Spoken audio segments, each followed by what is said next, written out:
ডাবের জল তরল সার হিসাবে গাছে কিভাবে ব্যবহার করব আর ব্যবহার করলে কি হয়।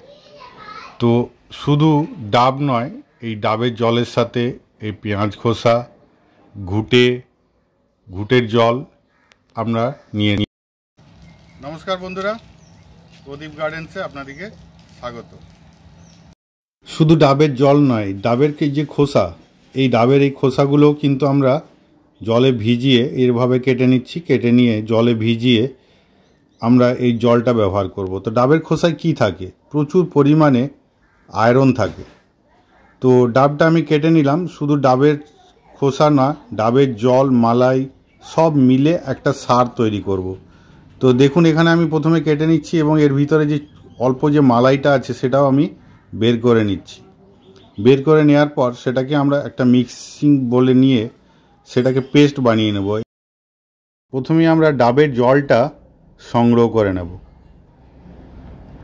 এই ডাবের জলে থাকে এনপিকে, তার মধ্যে পটাশিয়াম থাকে সবচেয়ে বেশি, যা গাছ সহজেই গ্রহণ করতে পারে।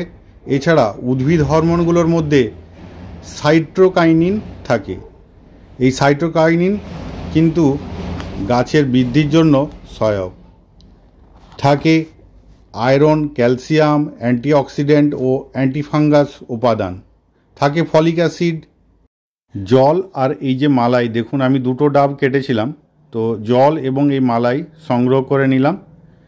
সংগ্রহ করার পর সেটাকে মিক্সিং বোলে নিলাম। মিক্সিং বোলে নিয়ে সেটাকে আমি পেস্ট করে নেব। ভালো করে মিহি পেস্ট করে নিতে হবে।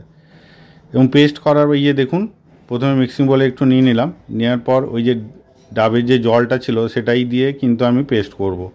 পেস্ট করার পর সেটাকে 24 ঘন্টা রেখে দেব। 24 ঘন্টা পর এটা ব্যবহারের উপযোগী হবে। তো এইভাবে আমি পেস্ট করে এটাকে 24 ঘন্টার জন্য রেখে দিলাম একটা জায়গায়। তো আর বাকি এর সাথে কি কি মেশাচ্ছি এবং সেগুলো সবগুলোই কিন্তু কি হবে, এই সময় গরমের সময় গাছে কাজে লাগবে সেটা দেখুন। এই ডাবের খোসা, এই ডাবের খোসাগুলো প্রচুর পরিমাণে এই যে লাল হয়ে যায়, এটা কারণই হচ্ছে এটা প্রচুর পরিমাণে আয়রন পাওয়া যায়। তো এটা কি করলাম, জলের মধ্যে আমি ভিজিয়ে দিলাম। এটা 24 ঘন্টা ভেজানোর পর গাছে দেওয়ার জন্য উপযুক্ত। তো আমি এটা ভিজিয়ে দিলাম, ভিজিয়ে দিয়ে একটা ঢাকা দিয়ে দিলাম। আর এই মিক্স তরল সার বানাতে আমি নিয়েছি এই যে দেখুন ঘুটে, এটা বা শুকনো গোবর। এই ঘুটে বা শুকনো গোবরের মধ্যে আমরা প্রচুর পরিমাণে এনপিকে পাই। এছাড়া জৈব কার্বন এর মধ্যে প্রচুর পরিমাণে আছে। মাইক্রোনিউট্রিয়েন্ট, হিউমিক ও ফুলভিক অ্যাসিড, যা গাছের শেকড় বৃদ্ধিতে এবং সালোকসংশ্লেষ সহ জৈবিক ক্রিয়াগুলোকে নিয়ন্ত্রণ করে।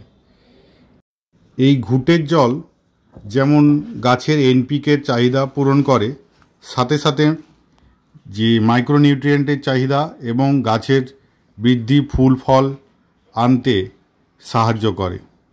তো এটাকেও আমরা কি করলাম, ওই মিক্সড যে তরল সারটা তৈরি করব তার জন্য এটাকেও আমরা ভিজিয়ে দিলাম এবং 24 ঘন্টার জন্য রেখে দিলাম। এরপর যেটা নিচ্ছি, দেখুন এই প্যাকেটের মধ্যে আছে, এটা আছে আমার পেঁয়াজের এবং রসুনের খোসা। রসুনের খোসা অল্প থাকলেও পেঁয়াজের খোসা বেশি আছে। এটাকেও আমরা 24 ঘন্টার জন্য ভিজিয়ে দেব। তো কিছু পরিমাণ আমি এখানে তুলে নিচ্ছি। তো দেখুন আমি অল্প পরিমাণ তুলে নিলাম এবং এর মধ্যে জল দিয়ে ভিজিয়ে দেব। তো পেঁয়াজের খোসার জলে থাকে প্রচুর পরিমাণে পটাশিয়াম, ক্যালসিয়াম ও সালফার। থাকে অ্যামাইনো অ্যাসিড, যা গাছের জন্য খুবই উপকারী। পেঁয়াজের খোসায় থাকে অ্যান্টিফাঙ্গাল উপাদান। এই পেঁয়াজের খোসার জলে আপনারা শুধু ব্যবহার করতে পারেন। প্রচুর পরিমাণে পটাশিয়াম থাকার জন্য গাছে ফুল ফল আনতে খুবই সাহায্য করে। তো এই সময় আপনার বোগনভেলিয়া বা জবা বা অন্যান্য যেসব গাছে ফুল আসছে সেই সব গাছে এই তরল সার, মিক্স তরল সার প্রয়োগ করলে দারুণ রেজাল্ট পাওয়া যায়।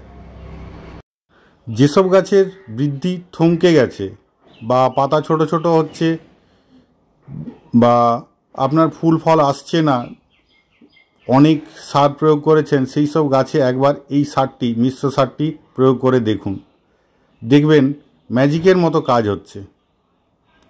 তো আমি এই সমস্ত উপাদান 24 ঘন্টার জন্য ভিজিয়ে রেখে দিলাম। 24 ঘন্টা পর আবার ফিরে আসছি।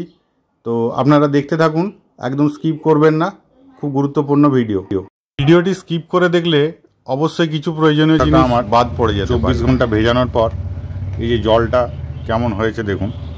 তো এটা আপনাদের সামনে আমি ছেঁকে দেখাচ্ছি। এই যে দেখুন,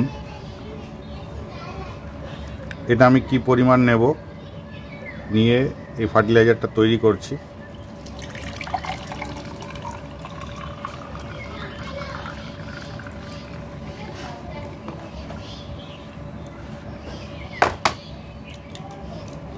দেখুন কালারটা দেখুন কত কেমন হয়েছে, এই যে লাল কালারের। তো এটা আমি কতটা নেব, এটা আছে দেখুন। এটার মধ্যে আমি, এটা 10 লিটারের একটা বাকেট, তো এর মধ্যে আমি কিন্তু এটা মিশিয়ে নিচ্ছি। 8 লিটার জল ছিল, এই 8 লিটার জলের মধ্যে এটা আমি মিশিয়ে নিলাম। এরপর আমি নেব ঠিক যতখানি এটা নিয়েছিলাম এখানে নিয়ে নেব। এই যে দেখুন, এটা আমি ছাঁকছি না, উপর থেকে নিয়ে নিচ্ছি একটু।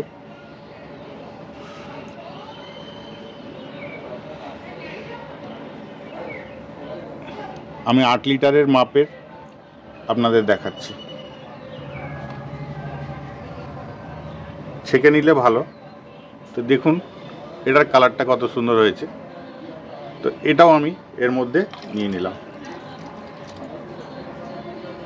এরপর নেব যেটা নারকেলের যে অংশটা নিয়েছিলাম এই 8 লিটার জলের জন্য। এটা আমি দেখুন 24 ঘন্টায় কীরকম হয়েছে। এটাও কিন্তু আমি নেব এই গ্লাসটার হাফ গ্লাস, এই যে হাফ গ্লাস, এই হাফ গ্লাস এর মধ্যে দিয়ে দিলাম। আর নেব 2 গ্লাস, হাফ গ্লাস নেওয়া হয়ে গেছে। এরপর দেখুন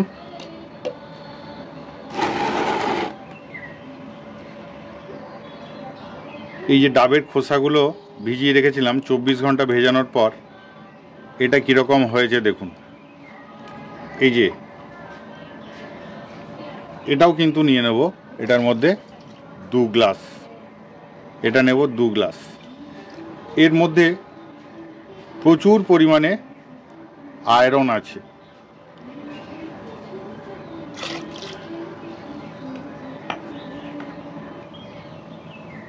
এই মিক্স ফার্টিলাইজারটা দেখুন কীরকম কালার হয়েছে। ফুল সারটা এটা কিন্তু এই গ্রীষ্মকালের গাছের পক্ষে ভালো, একটু ভালোভাবে ঘেটে নিতে হবে। চলুন এই মিশ্র তরল সারটা দেখুন আমি কি গাছে প্রয়োগ করি এবং কিভাবে রেজাল্ট দেখুন। জবা গাছে আমি এই মিশ্র তরল সারটি প্রয়োগ করি। দেখছেন এখানে কি পরিমাণ কুঁড়ি এসছে। জবা এবং বোগেনভেলিয়া এই দুটো গাছে এই মিশ্র তরল সারটি প্রয়োগ করাতে, এটা দেখুন একটা দেশি বোগেনভেলিয়া কত ফুল ফুটে আছে। এই কালারটা দেখুন জবা গাছে কত সুন্দর। সবই কিন্তু এই মিশ্র তরল সার প্রয়োগ করে আমি কিন্তু রেজাল্ট পাই। তো কিভাবে দিচ্ছি দেখুন। তো 1 মগ মতো, মানে 500 ml মতো একটা বড় 8 ইঞ্চি টবের জন্য আমি এটা প্রয়োগ করি। এবং এটা প্রয়োগ করার সময় দেখে নিতে হবে যাতে মাটি কিন্তু সম্পূর্ণ শুকনো থাকে।